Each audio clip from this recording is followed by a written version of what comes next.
मालिक आते हैं। चारों युगों में यही सूक्ष्म वेद की वाणी बोलते हैं जो दास आज आपको सुना रहा है। लेकिन उस समय ये संस्कृत के ज्ञाता, ये अभिमानी लोग इस लाल को परख नहीं पाते और हमें भी वंचित रखते हैं, स्वयं भी वंचित रह जाते हैं। तो श्री कृष्ण जी ने कहा कि परमात्मा ने वो वाणी बोल ही रखी थी और ये शब्द खंड नहीं होता। सबके अंतःकरण में ये जो का तू जमा होता है। चाहे कितनी बार जन्म कुत्ते का देखा हो लो, मनुष्य का जब जन्म होगा और यदि आपका वो टीवी चालू हो गया जातक मां से, तो आप सामने ये कभी भी ये वाणी पढ़ सकते हो, सामने नजर आ जाएंगी, सुन भी सकते हो अंदर से टेप की तरह। तो श्री कृष्ण जी ने कहा आपकी वाणी है भगवान, संत मिलन को चालियो तजमाया अभिमान, जो जो कदम आगे रखे सो सो यज्ञ समान।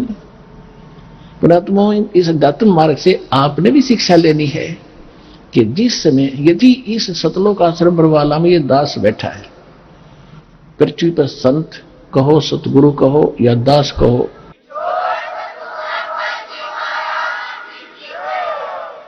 जिसके पास वो अनमोल खजाना है जो किसी के पास नहीं है, इससे वो अनमोल खजाना प्राप्त करने की विधि कैसे है?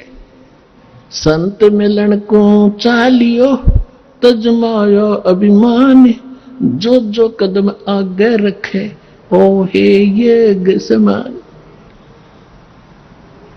अब जैसे आप यहां आते हो, अपनी पद, अपनी ताकत, अपनी ऊंची जाति, सम्मान, पद, इसको भूल के आया करो, यहां मत लेके आया करो। ये बीमारी है, ये तो रोग है भयंकर इस जीव के लिए। यहां तो एक दास बनकर आओ। जैसे बच्चा विद्यालय में जाता है, बच्चे कितने बड़े अधिकारी का है, किसी राजा का है, किसी का है, वहां तो एक साथ पढ़ता है, एक जैसा बैठता है और बच्चे उसको खुरकाते धमकाते, इधर बैठ, चल इधर बैठ। वो उसमें कभी कंप्लेंट नहीं करता अपने माँ बाप को जाके, वो मुझे धमकाता था, वो मुझे खुरकाता है, वो बच्चों की तरह ही रहता है। तो यहां आपने आके, चाहे कितना उच्च पोस्ट हो आपकी, ये उच्च पोस्ट तो 2 दिन की है, फिर कई पोस्ट मिल जाएंगी गधे कुत्ते सुअर की, जाए यहां ठीक ठाक ना रहे तो वो भारी पड़ जाएंगे आपको।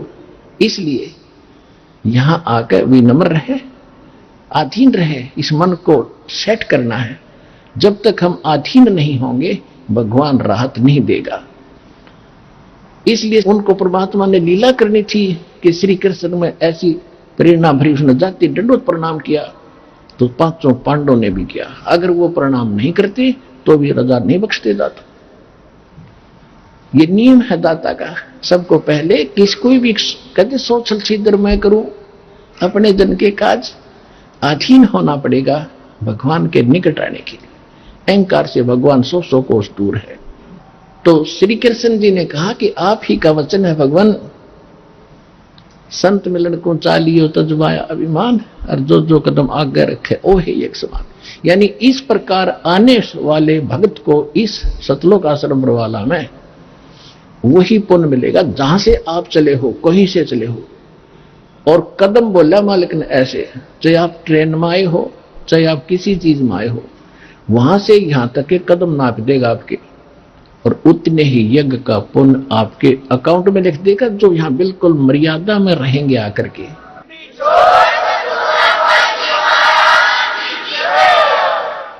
और उस एक यज्ञ को करने के लिए उन पांडवों ने शास्त्र विदिता का मनमाने ढंग से अरबों रुपये खर्च किए तो भी सफल नहीं हुई वो यज्ञ।